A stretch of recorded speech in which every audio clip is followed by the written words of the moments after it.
Coming at you in Las Vegas, Super Bowl 58 Radio Row with Dr. David Chao, otherwise known as Pro Football Doc, and really appreciate you joining the show. Last year, we were in Arizona, and the big storyline then was Brock Purdy having to undergo this UCL repair, not quite a reconstruction at that point. We didn't know what the timeline was going to be because he wasn't able to undergo surgery at the time because of some swelling in his elbow, and the timeline was up in the air. A lot of people didn't know if he was going to be ready to start the regular season.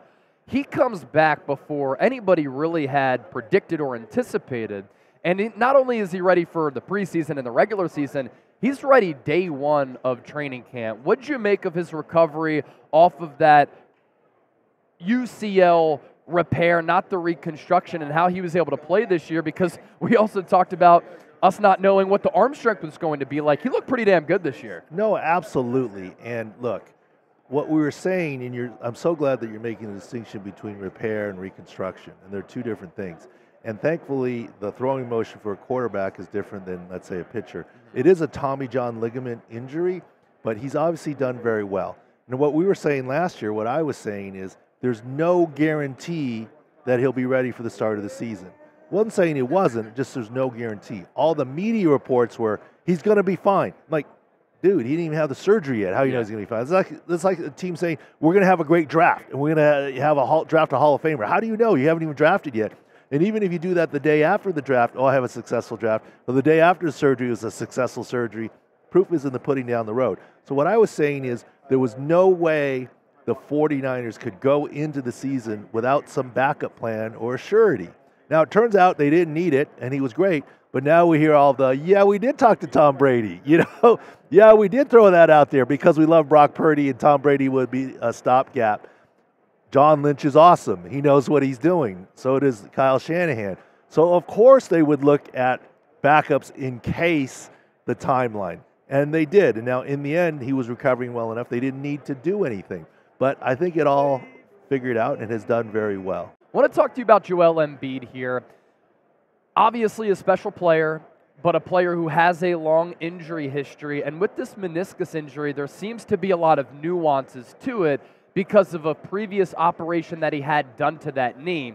And similar to Brock Purdy, we're not sure what this timeline is going to be. Could he come back before the end of the regular season? Is he going to come back at some point in the playoffs? Is he just done until the 2024-2025 season? He, too, has not gotten that surgery yet. What do you know about the Embiid injury, and can you shed some insight on that? Yes, and you summed it up very well. This is not his first lateral meniscus tear. He had a scope in 2019. And I do not believe that hyperextension injury is what tore the meniscus. I think it's been coming on as he's been missing time. And at Sports Injury Central, SICScore.com, we've been saying for a while he's not going to be the MVP. He's not going to play the minimum 65 games, kind of thing. Then the announcement came from media saying there's a lateral meniscus tear, but then that got retracted and changed to lateral meniscus issue. Nuance, but it's like it feels like there's something behind the scenes there. And I was like saying, if you have a lateral meniscus issue and a previous lateral meniscus tear, whether this is a new tear or not, the bottom line is it's a matter of when, not if, he's going to have another scope. And then when the news came out, there was a displaced flap. I was like, 100% he's going to have a scope. As far as the return timeline, first, let's do the surgery and see. But the Sixers are saying a month. That's a holding pattern. That's like my flight to Las Vegas, okay, this 9:17 flight, 10 a.m. That's just a holding time. 11 a.m., check back with me. When it's 11:12, that's real, okay, in terms of departure time. 4 weeks is just a holding pattern. And they're saying that remains open and hopeful that it'll return to play this season. I'm not so sure. Lateral meniscus tears are harder to recover than medial. Lateral meniscus tears, second time, are a bigger deal. Lateral meniscus tears have a higher chance, especially reoperation, of leading towards long-term arthritis wear and tear. The Sixers want to be careful. Joel Embiid wants to be careful. The fans want him in the long term. So I don't see them pushing him for one season, even if he wants to push. And if you look, the surgery hasn't even been done, but if you give me three choices, one choice being he's back before the regular season, one choice or two options only, he's back before the end of the regular season, or he's not back at all this season, I think he's more likely not back at all this season / postseason than back before the end of the regular season. Could he work his way back for the playoffs? Maybe. I hope so. I hope to be wrong. I hope there's accelerated recovery, but you got to be careful with this injury. Let's stick with basketball here. OG Anunoby, very odd, it seems to be, elbow injury with displaced elbow fragments. And then on Thursday, after the New York Knicks weren't sure if he was going to come back over the next couple of days, they just said he's going to miss the next couple of weeks because he has to undergo actual surgery to that elbow. What's the deal with that injury? OG Anunoby, a huge piece for the New York Knicks, who they traded for a few weeks ago. Yeah, at Sports Injury Central, we do cover basketball, and obviously after the football season, we'll cover combines, but a lot of basketball. And I'm glad you're saying the name rather than me. Okay. OG Anunoby. Okay, I need more you practice. Call him on OG. Call him OG. But the Knicks have had a lot of injuries. Julius Randle with the dislocation of the right shoulder labral tear, and Jalen Brunson had the ankle. Now, here's the thing. When you have loose chips in your elbow, the surgery itself is very simple and very quick recovery. It's akin to a pebble in your shoe. You're sitting down, taking your sock or shoe off and knocking the pebble out of your shoe. Pretty quick. Put your shoe on and let's go. Pretty quick with the elbow. However, the question is, why were the chips there? Is there an underlying, what we call, using initials not to get too fancy, an OCD problem, osteochondritis dissecans problem, where there's going to be future more flaking? But the surgery itself, it's not a Tommy John. It's not a big deal. A couple weeks is very reasonable for him to return, as long as there aren't new fragments being produced. And why?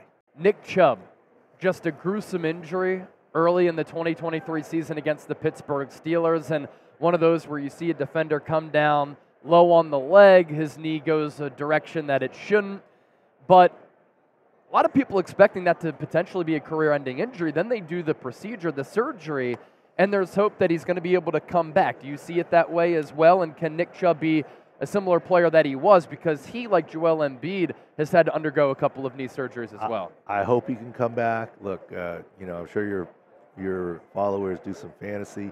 I drafted Nick Chubb. Okay, look, love Nick Chubb, but you can't unsee that injury. The reports came out afterwards that it was an MCL injury isolated. I'm like, no, that's a knee dislocation with the entire medial side of your knee disrupted. They since said he's had a second surgery with ACL. That is a knee dislocation injury. That is very, very significant. I will say this. If Nick Chubb wasn't Nick Chubb, he'd be out of the league.